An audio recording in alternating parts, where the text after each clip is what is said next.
제30일강 내가 기뻐하는 금식은 그게 아니다. 제목으로 말씀을 함께 나눕니다. 오늘 문제지를 보시면은 두 가지로 크게 나뉘어져 있는 것을 여러분들이 이미 아셨을 거예요.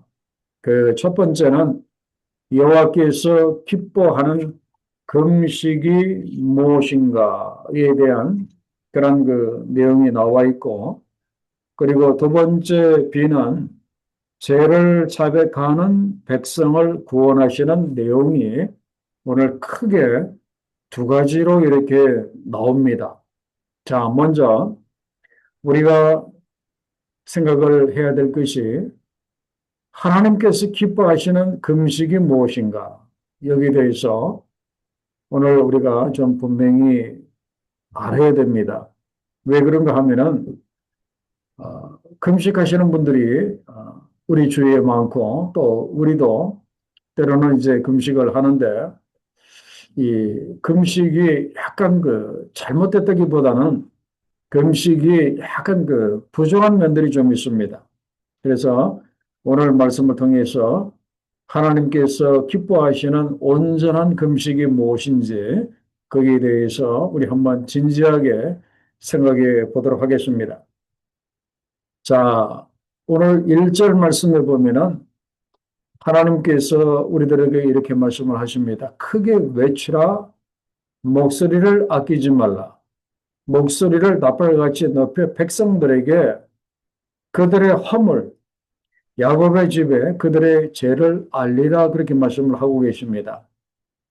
이건 이제 주의 종도를 통해서 이사야 선지자를 통해서 하나님이 목소리를 높여서 이스라엘 백성들의 허물과 죄를 깨우쳐 주라라고 말씀을 하십니다.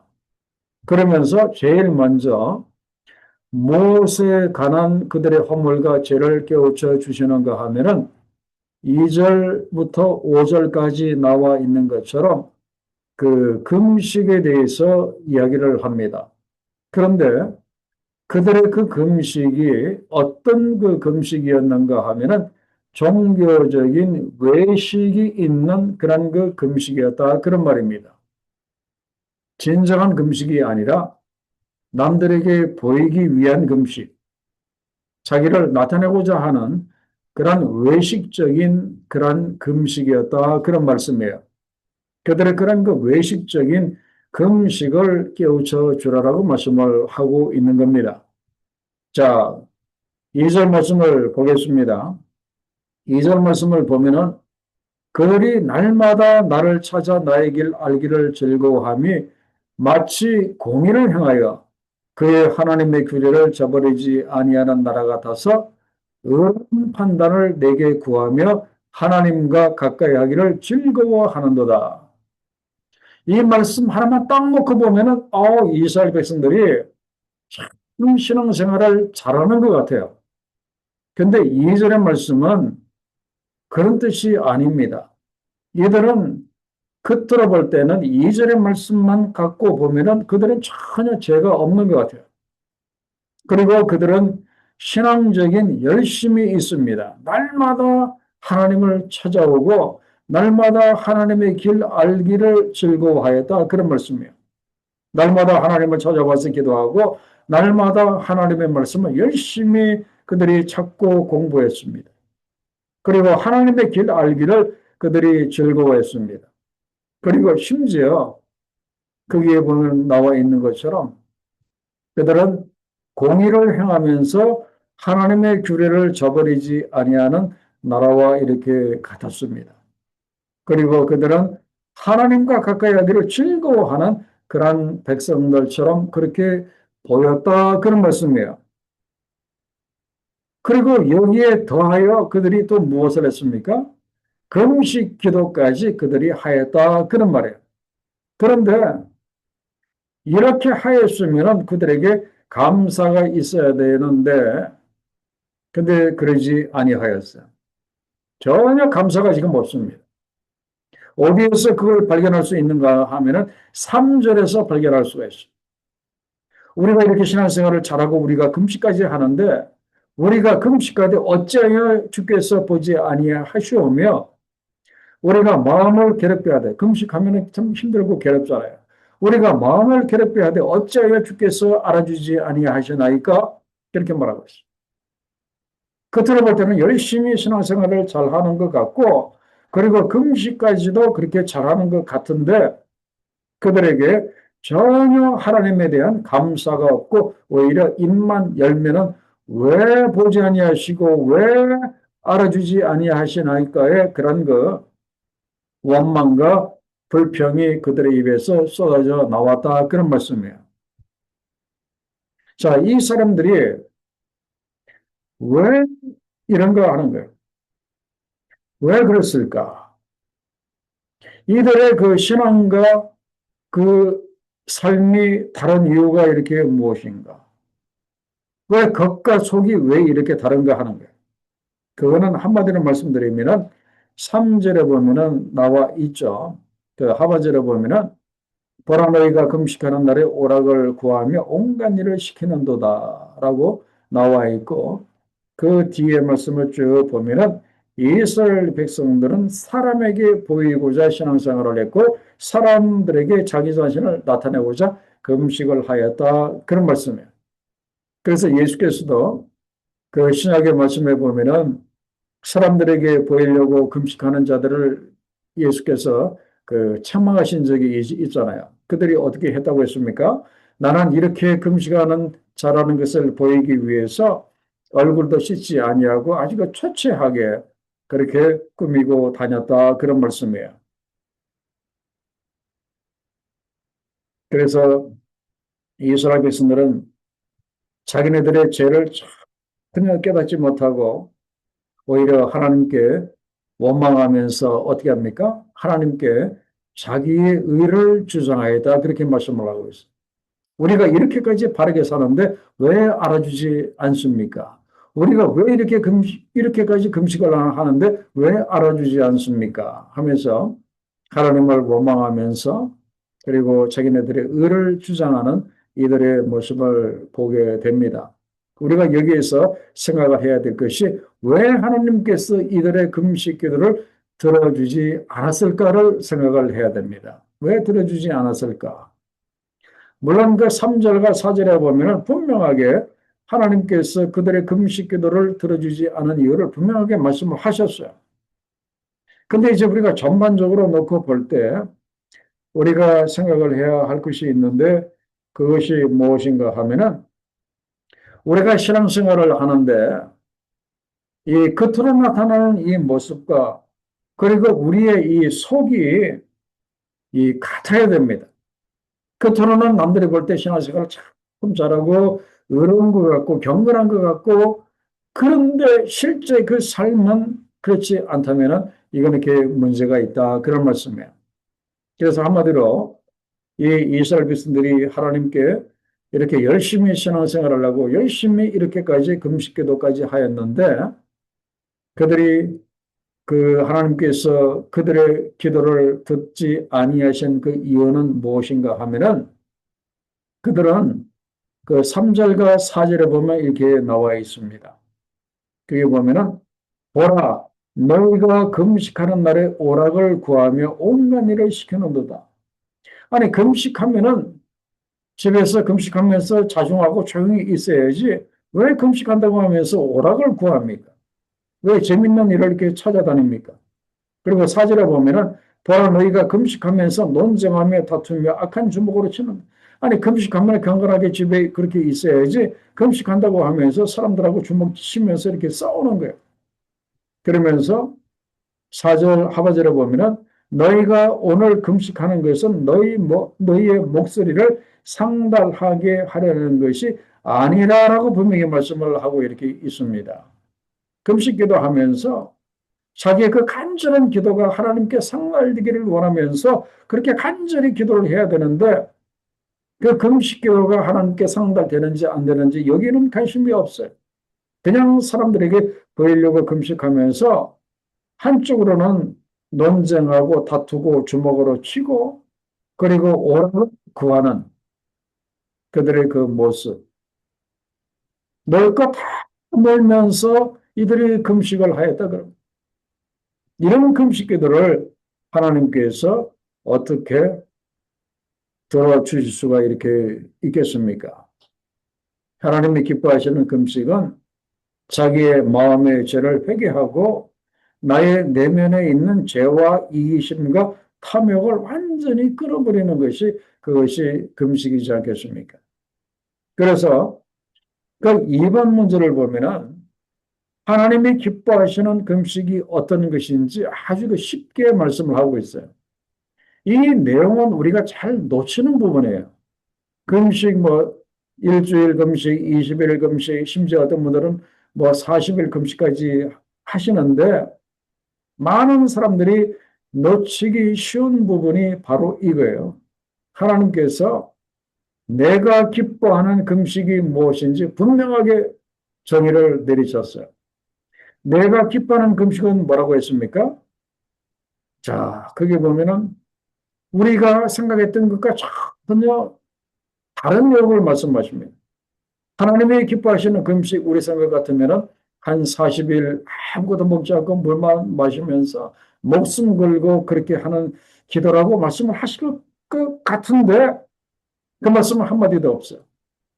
뭐라고 말씀을 하시는가 하면은 내가 기뻐하는 금식은 다른 사람의 흉악의 결박을 풀어주며 다른 사람들의 멍에의 줄을 끌어주며 압제 당하는 자를 자유하게 만들어주고 그리고 사람들의 모든 멍에를 우리가 꺾어주는 것이 아니겠느냐 그렇게 말씀을 하시고 그리고 7절에 보면은 줄인 자들에게 너의 양식을 나누어 주며 그리고 집이 없어서 유리하는 빈민을 너의 집에 들이며 너의 집에서 머물게 하며 그리고 헐벗은 자를 보면 입혀주고 그리고 너의 권력 친척을 피하지 아니하고 스스로 숨지 아니하는 것이 아니겠느냐 이렇게 말씀을 하십니다.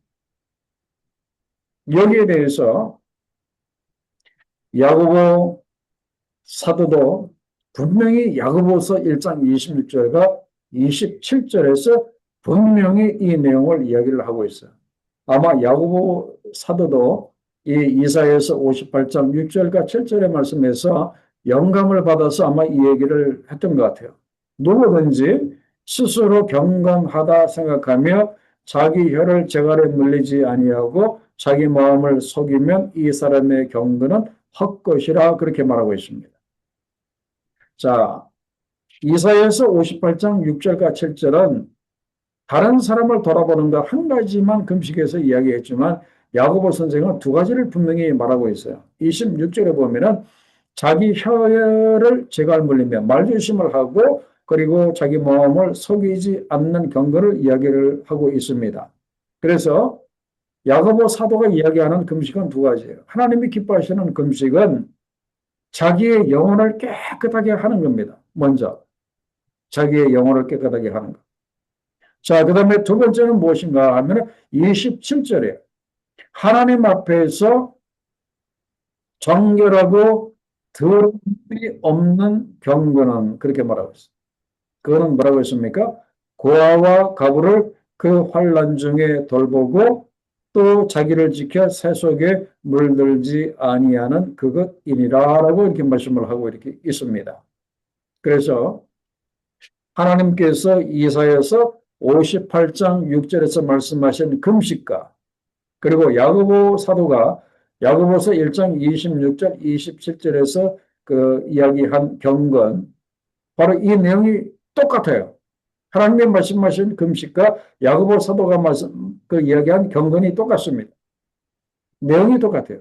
그 단어는 틀리지만 그렇기 때문에 우리가 종합해서 말씀을 드리면은 하나님이 기뻐하시는 금식은 하나님이 기뻐하시는 금식과 경건은 뭐라고 했습니까? 자기의 영혼을 깨끗하게 할 뿐만 아니라 다른 사람의 짐을 덜어주는 것까지 포함이 된다. 그런 말씀이에요. 그래서 하나님이 기뻐하시는 금식은 불의에서 벗어나 이웃을 섬기는 이 적극적인 사랑으로 연결되어야 한다. 그런 말씀이에요. 그런데 대부분의 사람들이 이 반쪽짜리 금식을 합니다. 50%. 반쪽짜리 금식을 한다 그런 말이에요. 왜 그런가 하면은 금식한다고 하는 사람들이 자기에게만 국한되기 때문에 그렇습니다. 자기 경험만 그것만 생각을 하기 때문에 그렇습니다. 그래서 금식한다고 하는 사람은 자기에게만 국한되고 이웃을 전혀 생각을 하지 못합니다. 사실 실제적으로 그렇잖아요. 어떻게 40일 금식을 하면서 어떻게 이웃까지 다 생각하고 나가서 섬기고 돌보고 그렇게 하겠습니까? 자기 목숨이 지금 왔다 갔다 하는데. 그래서 이 반쪽짜리 금식을 하기가 이렇게 쉽다 이제 그런 말씀이에요. 그래서 금식을 제대로 하면은 이웃을 섬기는 적극적인 사랑으로 연결된다. 그래서 진짜 금식은 이웃을 섬기는 적극적인 사랑으로 연결이 되어야 한다. 그런 말씀이에요. 그래서 6절에, 오늘 6절에 뭐라고 했어요? 내가 기뻐하는 금식은 줄인 자에게 양식을 나누어 주고 빈민을 자기 집에 들이고 헐벗은 자를 입혀주고 그리고 자기 친척 권력들을 돌보는 거라고 분명히 그렇게 말씀을 하고 있습니다. 자, 그러면 이제 우리가 여기서 그러면 금식을 제대로 하면은 어떻게 해서 이웃을 섬기는 적극적인 사랑으로 연결이 되는가 하는 겁니다. 그래서 이걸 좀 알아야 하나님께서 원하시는 그런 그 진정한 금식을 할 수 있을 거 아니겠습니까? 여기서 제가 말씀드리고 싶은 것은 바로 이거예요. 우리가 진정으로 금식을 하게 되면 하나님께서 기뻐하시는 그런 그 진정으로 금식을 우리가 하게 되면은 제일 먼저 자기가 부인됩니다. 자기 부인이 됩니다. 그죠? 자기 부인이 돼. 자기는 없어. 자기는 완전히 죽습니다. 그리고 누구를 돌아보게 되는가 하면은 남들을 돌아보게 됩니다. 남들을 돌아보게 돼요. 그래서 진정으로 금식하는 사람은 자기를 부인하고 남들을 돌아보기 때문에 바로 그 이사야서 58장 6절과 7절에서 하나님이 말씀하신 이러한 이 금식의 경지까지 나갈 수 있다. 그런 말씀이에요. 그래서 금식하시는 이제 여러분들이 물론 이제 하나님 앞에서 어떤 문제를 가지고 금식하는 거 참 중요한데 이 경지에까지 우리가 좀 올라갔으면 이렇게 좋겠습니다. 나만을 위한 금식이 아니라 다른 사람의 영혼까지 돌보는 그 금식의 그 경지에까지 우리가 올라가야 된다 하는 이것을 하나님이 원하시는 거예요. 이런 수준에까지 우리가 올라오기를 하나님이 원하신다 그런 말씀. 자, 그래서 우리가 이런 그 수준에까지 올라가면은 하나님이 우리를 축복하십니까? 하나님은 이런 자들을 어떻게 축복하십니까? 그 다음 질문에 이 8절과 12절의 내용을 보면 얼마나 감사한지 몰라요. 얼마나 은혜가 되는지 몰라요. 왜 그런가 하면은 금식뿐만 아니라 우리가 하나님이 기뻐하시는 대로 신앙생활을 제대로 하게 되면은 하나님이 우리들을 엄청난 복을 주신다 그런 말씀이에요. 그래서 8절 상반절에 보면은 뭐라고 했어요? 그리하면 그랬어요. 내가 원하는 하나님이 원하는 금식을 너희가 제대로 하면 그 다음에 하나님이 이렇게 복을 주신다는 거예요. 이 복 주신다는 내용이 얼마나 감사한지 몰라요. 너의 빛이 새벽같이 비칠 것이며 새벽에 태양이 올라오는 것처럼 너의 빛이 세상을 비치게 할 것이고 그리고 너의 치유가 급속할 것입니다. 이렇게 진정으로 금식하는 그 자들에게 영육 간에 치유하심을 주신다 그러면 몸이 아프면 그 몸이 낫고 또 영적으로 아프면 그것이 낫는 치유를 주시고 그리고 너의 공의가 너의 앞에서 행하고 여호와의 영광이 내 뒤에 호위하리니 이 말씀 참 기가 말씀이에요. 우리가 이제 하나님의 공의를 가지고 주의 일을 할 경우에 이런 사람들이 하나님의 공의를 가지고 주의 일을 할 경우에 여호와의 영광이 우리들 뒤에서 호의를 해주신다 그런 말씀이에요. 얼마나 기가 막히게 말씀이에요. 우리는 하나님의 공의를 가지고 앞으로 나갑니다. 죄와 싸우면서 시대의 죄와 싸우면서 나갑니다. 그럴 때 하나님의 엄청난 그 영광이 우리 이걸 이제 후광이라고 하잖아요. 엄청난 영광이 우리 뒤를 호의를 해 주신다. 그런 말씀. 그리고 구절 말씀, 너가 부를 때에 나 여호와가 응답하겠고 너가 부르짖을 때 내가 여기 있노라 말씀을 하실 것이고 너가 너희 중에서 멍에와 손가락질과 허망한 말을 제하여 버리고 줄인 자에게 너의 심정이 동하며 괴로워하는 자의 심정을 만족하게 하면 너의 빛이 흑암 중에서 떠올라 너의 어둠이 낮과 같이 될 것이며 항상 영적으로 밝은 그런 그 삶을 살게 하실 것이다. 그렇게 말씀을 하십니다. 그리고 11절에 보면은 여호와가 너를 항상 인도하여 메마른 곳에서도 너의 영혼을 만족하게 해주시고 그리고 너의 뼈를 견고하게 하리니 너는 물된 동산 같겠고 물이 끊어지지 아니하는 시원한 물이 솟아나오는 샘물처럼 그렇게 해주시다. 우리들 심령에 시원한 생명수가 흐르도록 그렇게 축복을 해주시겠다 그런 말씀. 그리고 12절에 보면은 너에게서 날짜들이 오래 황폐된 것들을 다시 세울 것이며 너는 역대에 파괴된 기초를 쌓으리니 너를 일컬어 무너진 데를 보수하는 자라 할 것이며 자 이것도 기가 막히는 말씀이에요. 우리를 통해서 세상에 영적으로나 이렇게 황폐하고 망가진 것을 다 이렇게 보수하고 다시 재건하고 수축하는 그런 그 일을 하도록 하시겠다 그런 말씀이에요. 참 이걸 보면은 우리 하나님은 참 기가 막힌 그 하나님이십니다. 우리가 금식을 제대로 하면은 우리가 하나님께서 원하시는 대로 제대로 살기만 하면은 우리가 상상하지도 못했던 이런 엄청난 이 축복을 우리들에게 다 예비하셨다가 이것을 주시겠다고 말씀을 이렇게 합니다. 그렇기 때문에 오늘 우리가 배워야 할 점이 하나가 있습니다. 나라를 살리는 길이 어디에 있는가? 내가 살고 있는 사회를 살리는 길이 어디에 있는가? 내가 다니는 교회를 살리는 길이 어디에 있는가?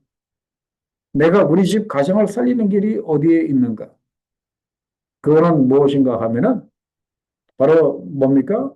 우리는 국가가 힘들고 막 그러면은 어떻게 하든지 정치적으로 한번 어떻게 좀 이렇게 나라를 살려보려고 그렇게 하는데 그것이 아니라 오늘 하나님이 원하시는 것은 뭡니까?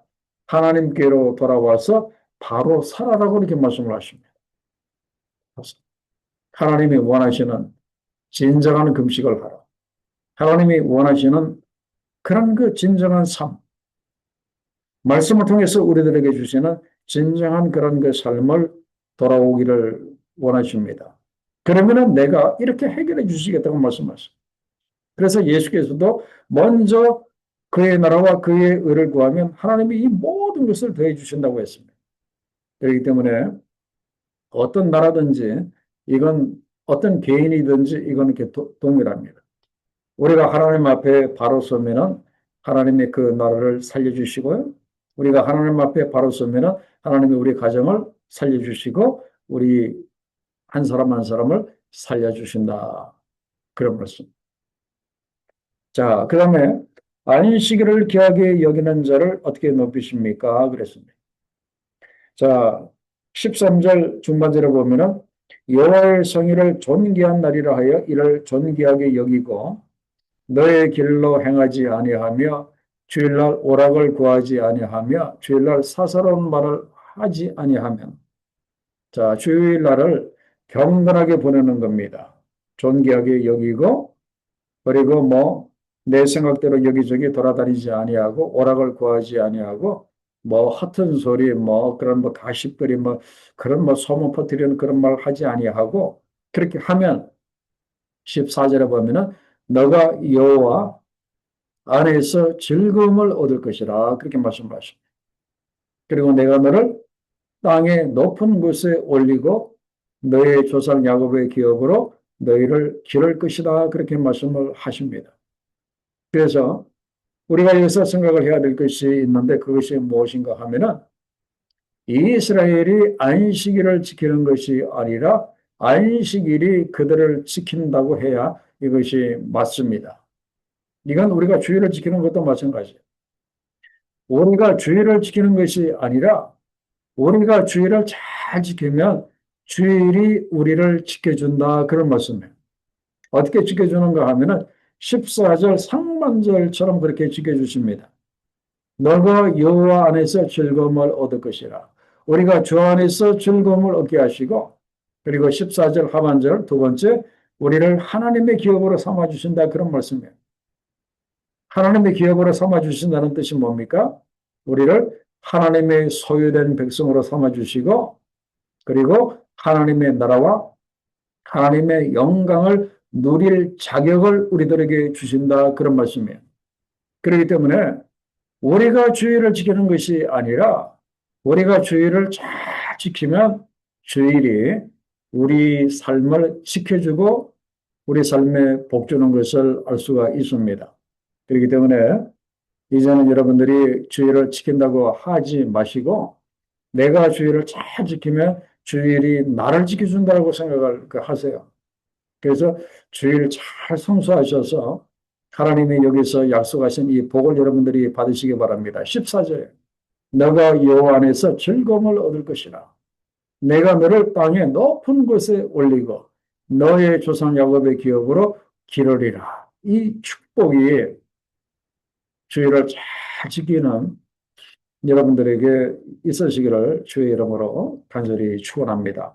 자, 이것이 이제 그 첫 번째 그 내용이었습니다. 여호와께서 기뻐하시는 금식에 대해서 우리가 생각을 해 봤습니다. 평소 우리의 생각과 한 차원 높았던 그 금식의 내용이었습니다. 그 다음에 그 B를 보겠습니다. 죄를 자백한 백성을 하나님이 어떻게 구원을 하시는가. 자, 이제 이사야서 59장으로 이제 넘어갑니다. 여기 보면은 하나님이 이스라엘을 구원하지 않으시고 듣지 않으신 이유가 무엇입니까? 그렇게 말씀을 하고 있어요. 여기 보면은 1절에 여호와의 손이 짧아 구원하지 못하심도 아니다. 그리고 하나님의 귀가 둔하여 너희의 기도를 듣지 못하심도 아니다. 분명히 말씀하십니다. 그러면은 뭡니까? 무슨 이유로 하나님이 이스라엘을 구원하지 않으시고 왜 그들의 간절한 기도를 듣지 않으십니까? 바로 2절 때문에 그래요. 오직 너희의 죄악이 너희와 너희 하나님 사이를 갈라놓았고, 자, 하나님과 우리 사이에 아무것도 없이 그 통로가 뻥 뚫려 있어야 기도가 올라가고 하나님의 응답의 축복이 내려오는데 그 사이에 뭐가 딱 가로막고 있습니까? 내 죄가 그 사이를 딱 가로막고 있는 거예요. 그러면 기도가 올라가지도 못하고 하나님의 응답의 축복이 내려오지도 못합니다. 그래서 2절 하반절에 뭐라고 했습니까? 너희 죄가 그의 얼굴을 가리어서 너희에게서 듣지 않으시게 함이니라. 그게 말씀하고 있습니다. 그래서 이 죄 문제, 바로 이겁니다. 우리가 앞에서 이야기한 것처럼 우리가 금식하고 우리가 안식일을 잘 지키고 우리가 기도해도 응답이 없는 그 이유는 이게 무엇인가? 그것은 바로 우리가 그것을 받을 준비가 안 되어 있기 때문에 그래요.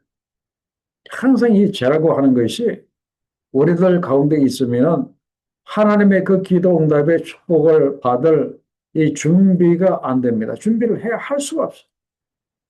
그죠? 우리는 기도 응답 받기를 간절히 원하는데 그러면 준비가 되어야 되는데 우리는 그것을 받을 만한 준비가 안 되니까 하나님이 우리들에게 응답의 축복을 주고 싶어도 하나님께서도 주실 수가 없다. 그런 말씀입니다. 그래서 우리는 기도 응답을 받을 수 없어서 괴롭지만 하나님은 기도 응답의 축복을 주실 수 없어서 하나님도 괴롭다. 그런 말씀이에요. 그렇기 때문에 이 죄 문제를 우리가 절대로 가볍게 여기서는 안 돼요. 근데 불행하게도 참 안타깝게도 이 신앙에 연륜이 많으신 분들이 교회를 오래 다니신 분들이 오히려 죄를 좀 가볍게 여기는 경향이 있어요. 나는 이 정도 신앙생활을 했기 때문에 뭐 이 정도는 괜찮겠지. 이 정도는 봐주시겠지. 전혀 그렇지 않습니다. 오히려 연륜이 많으면 많을수록 조그마한 죄에도 우리가 민감하고 그것 때문에 눈물로 회개하고 기도해야 되는데 오히려 죄에 대해서 둔감해지는 이런 모습을 보게 되는데 이건 이렇게 옳지 않다 그런 말씀. 그래서 하나님께서 그 3절로부터 8절까지 그 말씀에 보면은 아주 하나님은 이때가 싶으셔서 그들의 그 죄를 아주 그 구체적으로 이야기를 합니다. 뭐 열심히 그렇게 하면서 왜 구원하지 아니하십니까? 왜 듣지 아니하십니까? 막 따지는 이들에게 내가 그렇게 하는 이유를 분명히 말합니다. 오늘 말씀을 보면 3절 상반절에 뭐라고 그랬어요? 이는 그랬어요. 설명을 하시는 거예요. 내가 너희의 기도를 그렇게 응답하지 않는 이유는 너희 손이 피가 있기 때문에 너희 손가락이 죄악에 들어버졌고 너희 입술은 항상 거짓을 말하고 너희 혀는 악독한 말을 하기 때문에 그리고 공의대로 소송하는 자도 없고 진실하게 판결하는 자도 없고 오히려 험한 것을 의뢰하고 거짓말을 말하며 악행을 잉태하여 죄악을 낳으며 독사의 알을 품으며 거미줄을 짜나니 그 알을 먹는 자는 죽을 것이요 그 알이 밟힌 즉 터져서 독사가 나올 것이니라. 예수께서도 그 외식하는 그 종교 지도자들을 독사의 새끼들이라고까지 아주 심하게 그 처먹하신 적이 있어요. 지금 그들이 지금 그런 수준. 그리고 6절에 보면 그 짠 것으로는 옷을 입을 수 없을 것이요 그 행위로는 자기를 가릴 수 없을 것이며 그 행위는 죄악의 행위라. 그 손에는 포악한 행동이 있으며 그 발은 행악하기에 빠르고 무지한 피를 흘리기에 신속하며 그들의 생각은 악한 생각이라. 항폐와 판결이 그 길에 있으며 그들은 평강의 길을 알지 못하며 그들이 행하는 곳에는 정의가 없으며 굽은 길을 스스로 만드나니 스스로 세상을 그렇게 굽게 그렇게 만들고 말이죠. 그런다 이제 그런 말씀이에요.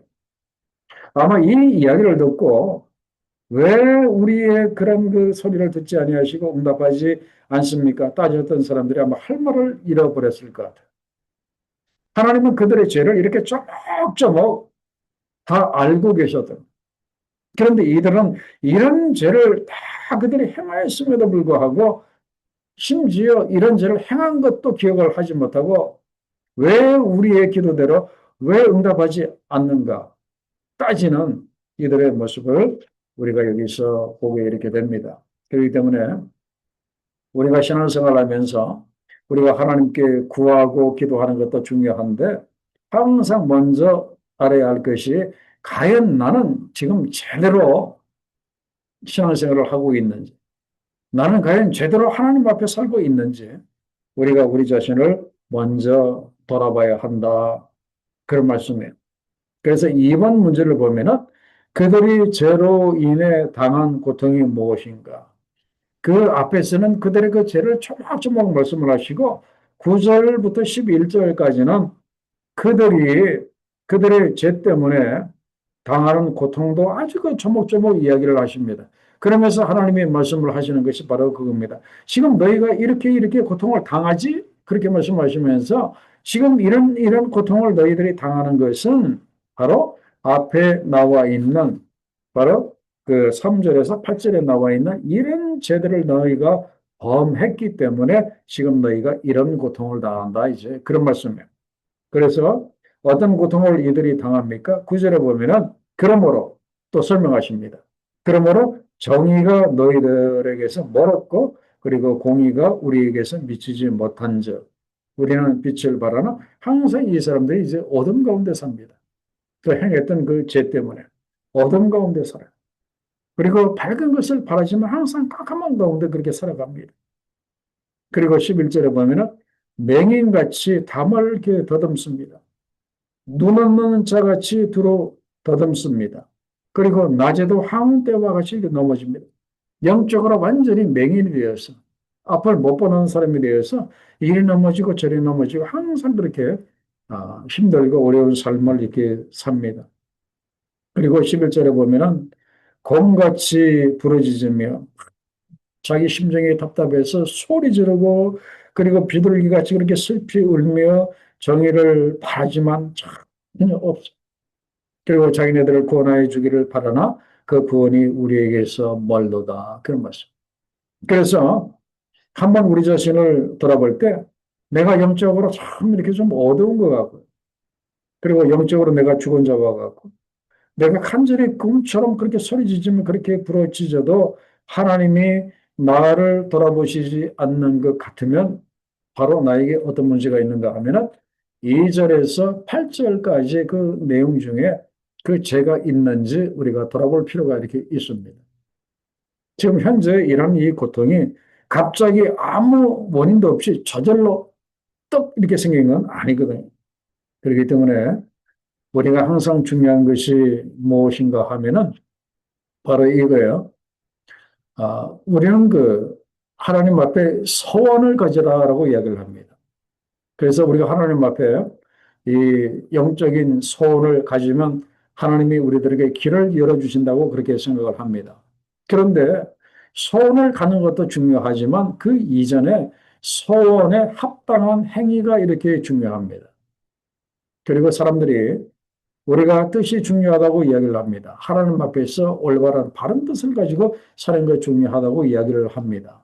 그런데 그 뜻이 어떤 뜻인가가 이렇게 더 중요하다 이제 그런 말씀이에요.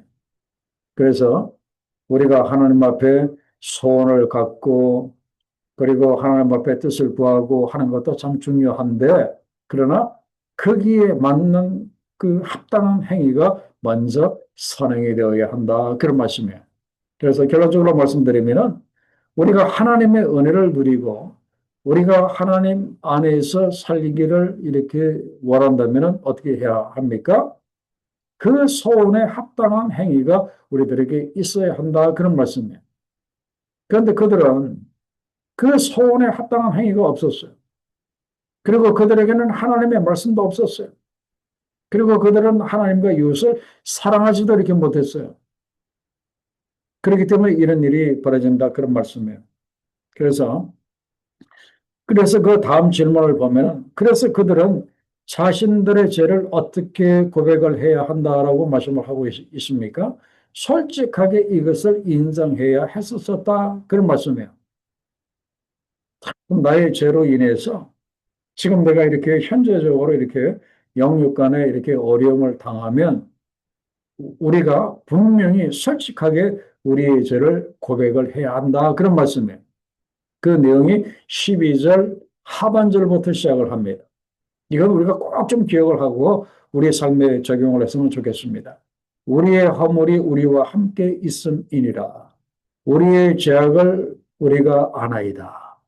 우리가 여호와를 배반하고 속였으며 하나님 제가 하나님을 속였습니다. 우리 하나님을 따르는 데에서 돌이켜 오히려 제가 포악한 행동을 했고 오히려 폐역을 말했습니다. 오히려 거짓말을 마음에 잉태하여 나았습니다. 그래서 정의가 뒤로 물리침이 되었고 공의가 나에게서 멀어졌고 성실이 거리에서 엎드려졌고 정직이 나타나지 못하였습니다. 라고 이것을 솔직하게 인정을 하라 그런 말씀. 한마디로 말씀드리면 저 죄 있습니다. 이걸 솔직하게 인정을 하라 이제 그런 말씀이에요. 그죠? 솔직하게 인정을 해야 된다 그런 말씀. 그런데 이스라엘의 현상은 그게 무엇입니까? 많은 사람들이 외형적으로 볼 때는 참 신앙생활을 참 잘합니다. 그리고 금식기도까지 하고 막 그럽니다. 그런데 막상 그들의 문제를 들어가 보니까 이런 죄들이 있어가지고 그들이 영적으로 굉장히 힘들고 어려운 삶을 그들이 살고 이렇게 있어요. 그런데 이스라엘의 현상은 어떤가 하면은 이러한 고통스러운 이 문제를 가지고 하나님께 나갈 중재자가 아무도 없다는 것이 이들의 문제였다. 그런 말씀이에요. 이것이 어디에서 말씀을 하시는가 하면은 바로 그 다음 5번 질문에서 말씀을 하십니다. 바로 15절과 16절에서 말씀을 하시고 특별히 그 16절에서 이렇게 말씀을 하십니다. 사람이 없음을 보시며 중재자가 없음을 이상히 여기셨으므로 지금 이스라엘 백성들 가운데 선지자들이 있다 할지라도 중재할 자가 없다. 그런 말 중재자가 없다. 백성들의 이런 그 제문제를 가지고 하나님께 나올 중재자가 아무도 없었다. 아무리 하나님이 찾아봐서 한 사람이라도 있으면 그들을 구원하기를 원하셨는데 단 한 사람이 없는 거예요. 그래서 하나님이 어떻게 하셨다고요? 자기 팔로 스스로 구원을 베푸셨다. 그런 말씀. 자기 팔로 스스로 구원을 베푸셨다. 자기 팔로 스스로 구원을 베푸셨다는 뜻은 하나님께서 스스로 중재자가 되셨다. 그런 말씀입니다. 자, 하나님이 스스로 중재자가 되신 그 모습이 어떤 모습이요? 중재자가 없음을 이상히 여기셨으므로 자기 발로 스스로 구원을 베푸시며 이걸 통해서 스스로 중재자가 되셨는데 이 모습이 어떤 모습입니까? 아마 여러분들 아마 지금 생각을 하시고 하나님은 스스로 중재자가 되셔서 이 땅에 육신을 입고 이 땅에 내려오신 거예요. 바로 이분이 성육신하신 예수 그리스도이십니다. 그죠? 하나님이 우리들의 중재자가 되기 위해서 스스로 성육신하셔서 이 땅에 내려오셨어요. 그분이 바로 예수 그리스도이십니다. 그죠? 그래서 이걸 보면 우리가 감사하지 않을 수가 없어요. 세상을 돌아보니까 아무도 저들의 죄 문제를 해결해 줄 자가 없어요. 중재자가 없어요. 그래서 스스로 그 독생자 아들을 이 땅에 보내셔서 하나님 자신이 이렇게 중재자가 이렇게 되셔서 우리를 이렇게 구원해 주신 것 얼마나 감사한지 모릅니다. 그리고 또 한 가지 그 다음 질문을 보면은 또 하나님의 은혜를 우리가 발견할 수가 있는데 구원의 전사로서의 하나님의 모습이 무엇입니까? 그랬습니다. 자, 17절로 19절까지의 말씀을 보면은 우리가 신약에서 봤던 내용이 생각나는 이제 그런 대목인데요. 공의를 갑옷으로 삼으시며 구원을 자기의 머리에 써서 투구로 삼으시고 보복을 속옷으로 삼으시며 열심을 입어 겉옷을 삼으시고 그들의 행위대로 갚으시되 원수에게 분노하시며 그 원수에게 보응하시며 이렇게 나옵니다. 그래서 이걸 보면은 이제 결론적으로 말씀드리면 하나님의 모습을 우리가 파트 B에서 두 가지를 보게 됩니다.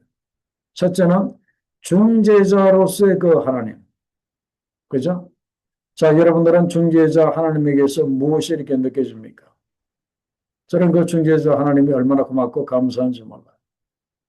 나 하나 살리시기 위해서 그분이 스스로 중재자가 되셔서 이 땅에 오셔서 스스로 십자가 위에서 죽으셨다 그런 거예요. 이것이 얼마나 감사.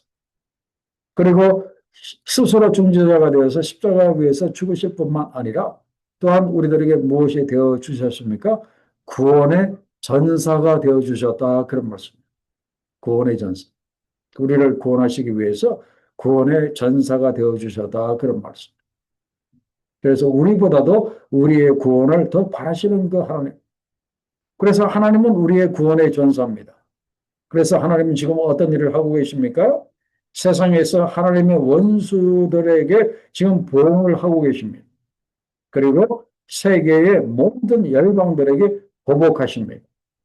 그리고 이것을 마지막 날에 어떻게 크게 이루십니까? 재림의 주 예수 그리스도를 이 땅에 보내셔서 이 세상을 완전히 심판하시는 그런 그 일을 하나님께서 이렇게 하십니다. 자, 그러면서 이제 그 마지막 질문을 보겠습니다. 참 이 질문이 참 결론적으로 너무나 중요한데 하나님께서 시온을 구속하시고 그들과 세우신 언약이 무엇입니까? 그랬습니다. 자, 21절에 보면은 내가 그들과 세운 나의 언약이 이러하니 말씀하십니다. 자, 하나님이 어떤 언약을 세우셨습니까? 새로 너의 위에 있는 나의 영과 너의 입에 둔 나의 말이 이제부터 영원하도록 너의 입에서와 너의 후손의 입에서와 너의 후손의 입에서 떠나지 아니하리라 이렇게 언약을 하나님이 하셨다 그런 말씀이에요. 이 내용은 무엇인가 하면은 하나님의 영이신 성령과 하나님의 입에서 나온 말씀이 영원히 그들을 떠나지 않는다는 이 약속이에요. 이 약속이 얼마나 감사합니까? 그죠? 말씀과 성령이 우리를 떠나지 않는다고 약속하셨어요. 말씀과 성령이 우리를 떠나지 않는 것은 엄청난 겁니다. 사실 어떤 면에서 보면 더 이상 바랄 것이 뭐가 있겠습니까? 그 예수께서 초림하시고 난 다음에 지금 우리는 신약, 이 언약의 그 은혜의 시대에 우리가 이렇게 살고 있잖아요. 그래서 지금 이 은혜의 시대는 항상 무엇으로 항상 하나님이 함께 하십니까? 말씀과 성령으로 함께 하십니다. 우리가 비록 죄를 범하고 실수를 해도 항상 말씀과 성령으로 우리를 떠나지 아니하시는 은혜 가운데 우리가 살고 있다. 그런 말씀이에요. 그래서 우리가 생각을 항상 우리가 조심해야 될 것이 있는데 그것이 무엇인가 하면은 이 말씀과 이 성령의 조화를 우리가 항상 생각을 해야 됩니다. 왜 그런가 하면은요. 말씀이 없는 성령은 어떻게 되겠습니까? 말씀이 없는 성령은 자칫 잘못하면 신비주의로 이렇게 빠지게 됩니다. 신비주의로 빠져. 말씀과 전혀 상관없이 어딘가 환상이라든가 신비주의적으로 막 그렇게 뭐 그렇게 빠지면 그쳐볼 수가 없어요. 그리고 또 반대로 뭡니까? 성령이 없는 말씀은 또 어떻습니까? 성령이 없는 말씀은 또 이성주의로 이렇게 빠집니다. 그럼 또 이것도 이렇게 힘들어요. 그렇기 때문에 하나님께서 이 언약, 이래서 이 언약을 주신 거예요. 나의 영과 내 입에 둔 나의 말이 이제부터 영원하도록 너희들에게서 떠나지 아니하겠다. 그래서 항상 말씀 있는 곳에 성령이 있게 하시고 그리고 성령이 있는 곳에 항상 말씀이 있게 해 주시겠다고 이렇게 언약을 하셨어요. 왜요? 이 두 개의 조화가 너무나 중요하기 때문에 그래요. 그래서 이제는 여러분들이 너무 말씀하지 마시고 또 너무 성령 하지 마시고 항상 양손에 말씀과 성령을 함께 이렇게 여러분들이 그 붙잡고 갖고 다니셔야 한다. 이제 그런 말씀이에요. 자, 결론 및 적용을 보도록 하겠습니다. 자, 하나님은 이스라엘이 아니 이 세상 자체가 구제불능이라는 것을 하나님이 이미 노아 홍수 이후에 하셨어요. 그래서 이걸 아시고 하나님이 스스로 중보자가 이렇게 되셨습니다. 스스로 이 땅에 성육신 하셔서 인간의 몸으로 이 땅에 오셔서 십자가에 돌아가심으로 인해서 공의를 이루셨다 그런 말이에요. 여기서 이 공의는 불의한 세상에 하나님의 의로움이 개입하는 것, 나타나는 그 공의를 하나님께서 이루셨다 이제 그런 말씀이에요. 그렇기 때문에 우리가 이런 하나님께 우리가 감사해야 될 것 같습니다. 스스로 나의 중보자가 되어주신 하나님께 감사. 이게 지금 첫 번째 기도 제목이고, 그다음에 두 번째는 뭡니까? 그 앞에서 봤던 그 진정한 금식. 진정한 금식이 뭐라고 했어요? 내 영혼을 깨끗하게 할 뿐만 아니라 이웃에게 시선을 돌리는 것, 이웃을 돌보는 것. 그리하면 하나님이 복을 주신다. 그리하면 하나님의 살아계심을 보여주신다 그랬어요. 그래서 이제는 우리가 세 가지 스스로 중보자가 되신 하나님께 감사하고 우리가 그 진정한 금식을 할 줄 아는 하나님이 원하시는 그 올바른 그 경건 생활을 할 줄 아는 우리가 됨으로 인해서 이런 복을 우리가 다 받아서 누렸으면 참 좋겠습니다. 그런 여러분들 되시기를 우리 주 이름으로 간절히 축원합니다. 자, 기도하겠습니다.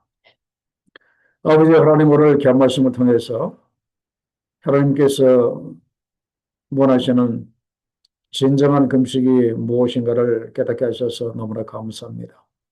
하나님, 하나님께서 우리 자신을 죄 가운데서 이제 깨끗하게 하는 것도 중요하지만 그러나 나아가서 이웃을 돌보며 섬기는 것이 진정한 금식이라고 오늘 말씀해 주셔서 감사합니다.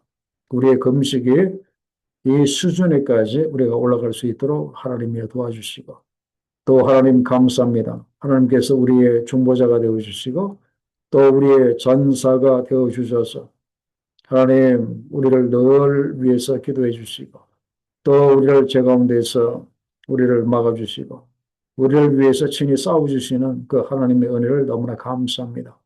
아버지 이제는 저희들의 이 신앙이 그냥 피상적인 이론적인 그런 그 신앙이 되지 않도록 하나님 도와주시고 우리의 중재자가 되시고 우리의 구원의 전사가 되시는 우리 하나님과 매 순간순간마다 함께하며 그 하나님과 더불어 살아가는 우리가 다 될 수 있도록 하나님 축복해 주시고 매일마다 하나님이 내 옆에서 역사하시고 동행해 주시고 함께 하시는 것을 경험하는 우리 모두가 될 수 있도록 하나님 축복하여 주옵소서. 감사하며 예수님의 결신 이름으로 기도하옵나이다. 아멘.